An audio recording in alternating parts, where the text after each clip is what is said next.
Good afternoon, dear students. Today we are going to read the poem Dust of Snow written by Robert Frost. You know, my dear students, that Robert Frost is a famous American poet who has written a lot, and most of his writing just directly belong to nature. बहुत कुछ लिखा उन्होंने प्रकृति के बारे में. तो यहाँ पे उन्होंने with the help of dust of snow, he is trying to clear everything for us that is totally related to negativity in life. जीवन में जब भी हम नकारात्मकता का शिकार हो जाते हैं, बिल्कुल बुरे विचार हमारे मन में आते हैं, एक प्रकार से हार मान के हम बैठ जाते हैं, तो वहाँ पे कुछ न कुछ इन्होंने ऐसा बताना चाहा है कि वहाँ पे किसी न किसी एक पॉजिटिविटी या फिर एक पॉजिटिव पॉइंट या एक पॉजिटिव थिंकिंग की एंट्री जो है उस पूरे माहौल को जो है चेंज कर सकती है. The Dust of Snow, written by Robert Frost, with the title Dust of Snow. Here Robert Frost represent dust of snow means particles of snow, that means fall down of snow, pouring of snow, बर्फ का गिरना. यहाँ से मतलब dust means यहाँ पे धूल नहीं है, स्मॉल पार्टिकल्स ऑफ स्नो, बर्फ के छोटे छोटे कण, इसको हम कह सकते हैं. The way crow shook down on me, the dust of snow from a hemlock tree. The way means वो तरीका जिस तरह से crow here stands for totally negativity, मतलब एक बुराई का, एक बैड ओमेंस को सिंबलाइज यहाँ पे कर रहा है एक क्रो. और दूसरी तरफ जो ए हेमलॉक ट्री है, it is also a kind of bad omen, ये भी एक बुराई का, एक अपशकुन का प्रतीक माना जाता है लाइफ में. जो क्रो है और जो हेमलॉक ट्री है, दोनों को ही यहाँ पे उसने यूज़ किया है.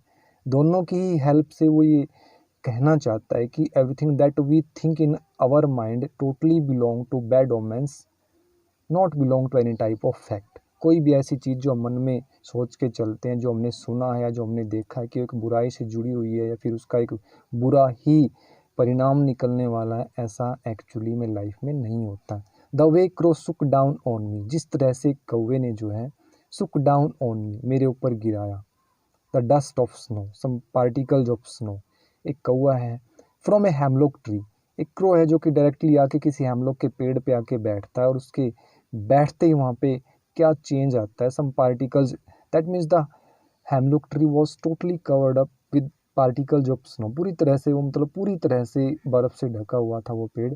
और whenever a crow comes and sits on it, जैसे ही कोई क्रो वहाँ पे आता है और उसके ऊपर बैठता है, तो कोई मोमेंट वहाँ पे होती है, उसकी जो टहनियाँ वो हिलती हैं, और उसके बाद क्या रिजल्ट निकलता है कि some particles of the snow fall down from the tree to the poet. That means कहीं ना कहीं यहाँ पे प्रेजेंस ऑफ रॉबर्ट फ्रॉस्ट है, कहीं ना कहीं वो है.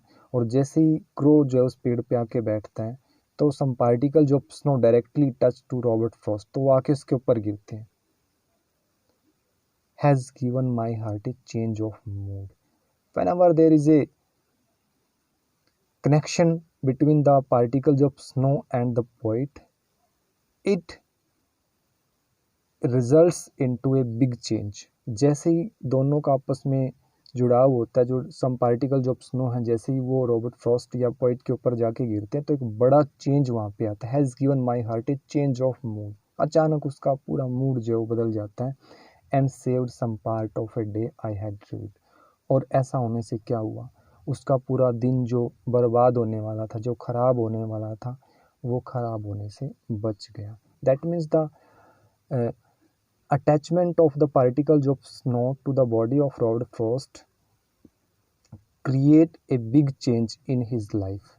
एक बड़ा बदलाव जो है वहाँ पे उसके जीवन में आता. Suppose you can take the example just related to your domestic life, your daily life. मान लो सपोज करो एक ऐसा दिन है, मान लो संडे को है, कोई काम आपके पास नहीं है, अब सुबह से शाम तक जो है बोर हो रहे हो, तो अचानक एक, that means you are totally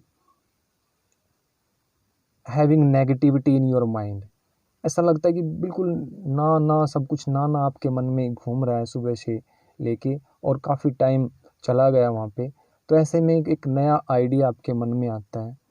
वो आइडिया कुछ भी हो सकता है, एक फ़ोन कॉल हो सकती है, या फिर कोई आपका फ्रेंड हो सकता है जो आपको बुलाने आ जाता है, और idea in the form of, मान लो आप सुबह से दोपहर तक बैठे रहे ऐसे ही कुछ ना करने की फिराक में, बोरियत महसूस करते रहे, तो अचानक आपको एक आइडिया है कि चलो कोई स्केच तैयार कर लेते हैं या फिर कोई पोइम लिख लेते हैं। तो this type of idea can save the left part of your day being ruined. तो इस तरह का कोई भी विचार है वो आपके बचे हुए दिन को बर्बाद होने से, वेस्ट होने से बचा सकता है। सपोज करो आप पूरा दिन घर पे पड़े हुए, कोई काम आपके पास करने को नहीं है और यू आर गेटिंग बोर्ड, तो अचानक कोई आपकी फ्रेंड का कॉल आ जाता है मान लो, और वो आपको इनवाइट कर रहा है कि चलो क्या कर रहा है घर पे, चलो मूवी देख के आते हैं। तो ये जस्ट जो एक सजेशन वहाँ से आया है, तो उसने आपके बचे हुए पूरे दिन को जो है वेस्ट जाने से बचा लिया। और फिर आपको उसमें इतना इंटरेस्ट आता है कि फिर आपको बचा हुआ जो पार्ट ऑफ द डे है वो आपको कम पड़ जाता है। आप इतना इंटरेस्टेड उसमें हो जाते हैं, कहीं ना कितना इंटरेस्ट आप क्रिएट कर लेते हो कि आपको लगता है कि लंबा दिन होना चाहिए था। तो इसी तरह से overall in this poem Robert Frost wants to convey that everything that is totally related to any type of bad omen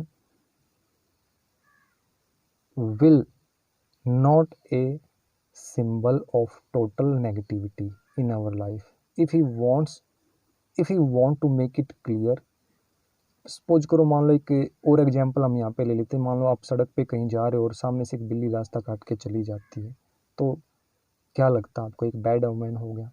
जबकि दोनों ही यहाँ पे एग्जांपल लिए गए, जो क्रो है it is also a symbol of negativity, and A hemlock tree that is kind of a very poisonous plant और tree, बहुत ही जहरीला पेड़ होता है जो कि मतलब एक नेगेटिव थिंकिंग को हमारे माइंड में क्रिएट करता है। लेकिन फिर इन दोनों ने मिलके ऐसा कुछ किया है कि वहाँ पे एक पॉजिटिविटी क्रिएट हो रही है। दोनों के कारण ही मतलब जो उसका बचा हुआ जो दिन है वो ख़राब होने से बच जाता है। तो किसी भी तरह से हम नहीं कह सकते हैं कि कोई भी चीज़ है जो एक अपने आप में एक सिंबल है नेगेटिविटी का, एक बैड ओमेन का, वो एक्चुअली में ऐसा होता भी है या नहीं। That's all.